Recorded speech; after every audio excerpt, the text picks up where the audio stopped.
নমস্কাৰ, মই কুঞ্জদেৱী উপাধ্যায় এটা স্বৰচিত কবিতা পাঠ কৰিবলৈ লৈছোঁ। কবিতাটো 2019 চনত ৰচনা কৰা। কবিতাটোৰ শিৰোনাম ঠিকনাৰ সন্ধানত। ঠিকনাৰ সন্ধানত।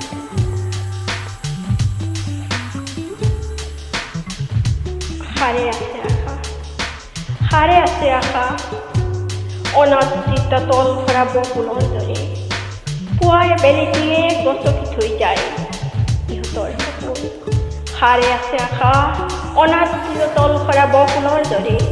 পুৱাৰ বেলিটিয়ে গছকি থৈ যায় ইহঁতৰ সপোন।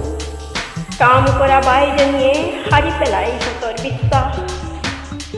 তথাপিতো ফুলে নিজ মনে কালৈকো ভ্ৰক্ষেপ নকৰাকৈ। পক্ষীয়ে গীত গায় জানো কাৰোবাৰ বাবে। পক্ষীয়ে গীত গায় জানো কাৰোবাৰ বাবে। শেনটোৱে উৰিব পাৰে বাবেই আকাশ চুব যায়।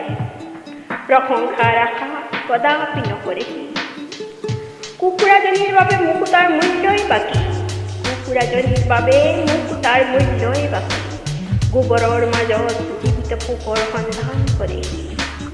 মৰুভূমিৰ তৃষ্ণাটোৰ বালিত শুকাই যায় আশাৰ টোপাল। জীয়া আশাবোৰক কবৰ দিবলৈ কৰি আছো ঠিকনাৰ সন্ধান। কৰি আছো ঠিকনাৰ সন্ধান। ধন্যবাদ। কবিতাটো শুনি কেনে পালে জনাবলৈ নাপাহৰিব। লগতে শ্বেয়াৰ ছাবস্ক্ৰাইব কৰিব বুলি